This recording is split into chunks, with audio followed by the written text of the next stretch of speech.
Morning,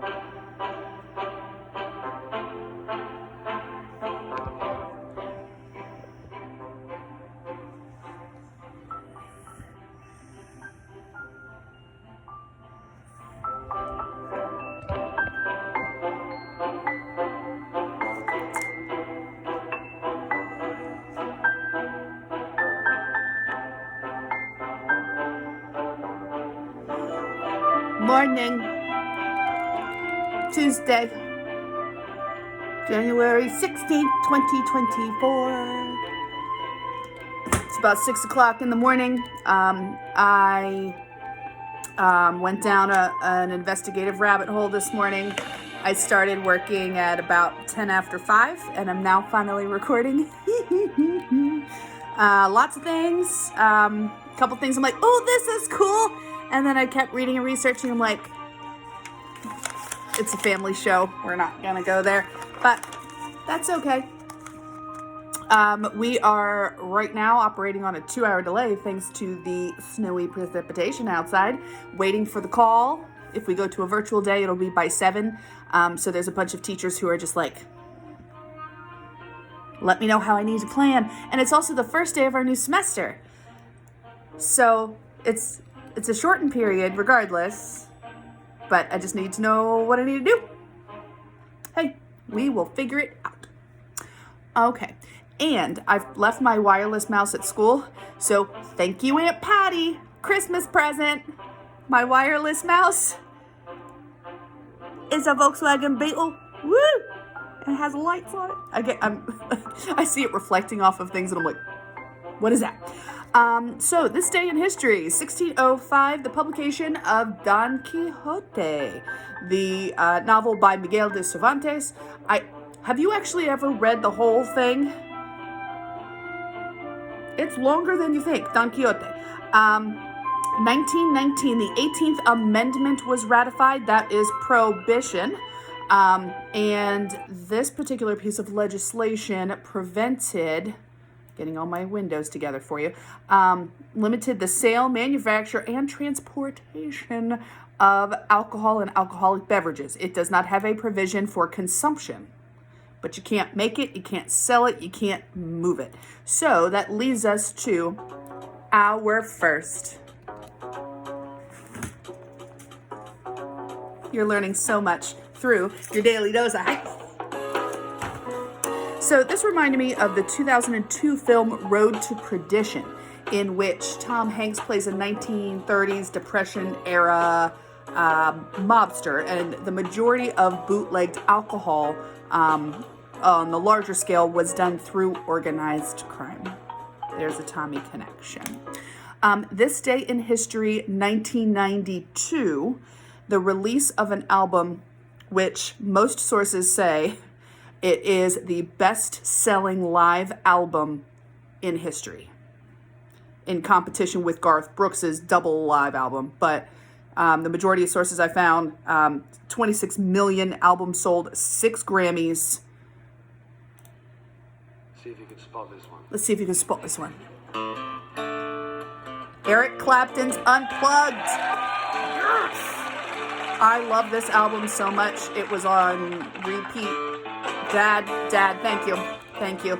And, you know, screen name when we first had AOL, Layla, coming from this. And I'm going to wait and tell the whole story about Layla and Patty Boyd and George Harrison. I'm going to wait for Patty's birthday, which is in March. But I was thinking a little bit about, sorry, I have to adjust a little bit. Some of the music on this album was not written by the guitar great Eric Clapton. He, like I told you, similarly on the episode from the 9th, Jimmy Page was a fan of American blues. Eric Clapton, I honestly think even more so. So one of the songs, going back to our connection for the 19th Amendment, there's a song, Nobody Knows When You're Down and Out. I was looking at the lyrics, took all my friends out, bought bootleg liquor, champagne and wine, and I'm like, bootleg, that's prohibition, ratified this day. Google. Song originally written in 1923 by Jimmy Cox, released 1927 by Bobby McCann, maybe? I can't read my own writing, but I was like, So then I started some other of these lyrics, And this song, I'm thinking, hey students, before you accuse me, take a look at yourself. You're upset about grades and things. Just a reminder, before you accuse me, take a look at yourself. So there. Yeah, so that was a Bo Diddley song from 1957. The original and the one from this album are now on the Morning Mug playlist. Don't forget to search for that on Spotify. The image you're looking for is the owl mug. That was the very first mug utilized on the Morning Mug. This day in history, 1853, André Michelin was born in Paris. So manufacturer, lots of things actually, but tires in particular. And I've always wanted to know this as a foodie, watching a lot of those reality shows on TV, the Michelin Guide. So, and earning Michelin stars. So I did a little bit of digging there. So in an effort to increase the number of cars sold and therefore the need for tires, Michelin, starting in 1900, published a series of guides. Hey, places to go. I think about going to AAA and getting those tour books. I don't know if anybody remembers those or if I'm dating myself. But nowadays you go to like TripAdvisor and you go to Yelp to find like, oh, hey, what are things I can do in this town or good places to go, that type of thing. So there are 3 stars when it comes to cuisine that's listed in the Michelin Guide. 1 star, une très bonne table dans sa catégorie. Caté, that's an accent aigu, catégorie.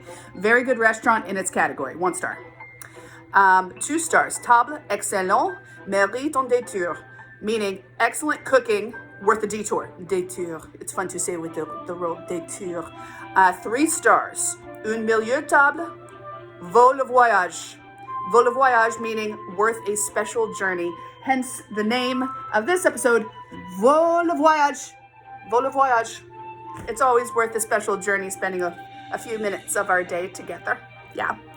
Born this day, 1950, Debbie Allen, known for fame and my Grey's Anatomy peeps, Catherine Avery, Avery's mom. Her, yeah. Dancer, choreographer. She was friends with Patrick Swayze. Born this day, 1950, Kate Moss. Wait, should I do like the Zoolander face? Like, wait, probably not the best music for this, but I'm gonna do it. Okay. Supermodel Kate Moss from the 90s. She's 50 today. Don't judge people by a number. Age is just a number. Woo! Happy 50 to you, Kate Moss. I held off on the music. This one, again, rabbit hole, and I'm like, this is going to take way too long. Happy birthday, born this day, 1980, Lin-Manuel Miranda. Oh, I started a list. There's like special features I feel like we're going to have to do. A lot of people know him for Hamilton, lots of work with Frozen. A gem. He's a gem. Miscellaneous holidays for today. Today is National Good Teen Day. So those of you who have teenagers, remind them to be good. And when they're giving you a hard time, you can say, before you accuse me, take a look at yourself. It all fits. Appreciate a Dragon Day. Appreciate a Dragon Day. The dragons, I like little baby dragons. Oh, I have my phone propped up in a different place other than normal, and it's throwing me for a loop. So, oh, dragons? How you gonna do that? But it's possible. Daily dose of hex. I found out, I never knew about this. So I need to watch this. In 1982, a made-for-TV movie called Mazes and Monsters, Tom Hanks's, this source claimed, his first lead acting role of this type. And it's 4 college friends that do some of that role play gaming kind of stuff. And I'm like, oh, Dungeons and Dragons, appreciate a Dragon Day. Done. Daily Dose of Hanks. It is Hot and Spicy Food Day. It is National Fig Newton Day. Okay, so let me do the Daily Dose of Hanks so I don't have to keep switching the music. The 2011 film Extremely Loud and Incredibly Close, the main character, the protagonist named Oscar, creates his emergency kit that has a Magnum flashlight, juice boxes, gloves, and Fig Newtons. Tom Hanks is also in this film. It's a really poor connection, but I'm like, you know what? It's mentioned. There was someone writing a critique about the film. It was more of a satire, like a spoofy. And I was like, oh, I'm going to quote this. And that was one of those like, it's getting in apropos. So let's finish our time this morning together talking about Fig Newtons. Fig Newtons, originally developed by Charles Rosner, 1891. He was from Philadelphia. And okay. Time out. Side note, I'm sure some of you are like, why are you wearing that hat? I said it before and I'm going to say it again. Once my team, always my team. They will always be my Eagles. Not a good job last night. They now have the off season to think about it. But also, like, I have zero control over their performance. All I can do is be steadfast.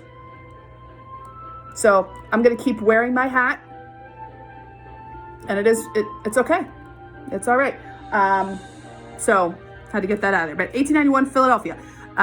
Purchased by Kennedy Biscuit Company in 1891. This dough with fig inside, which was thought to help promote digestive health. Named after Newton, Massachusetts.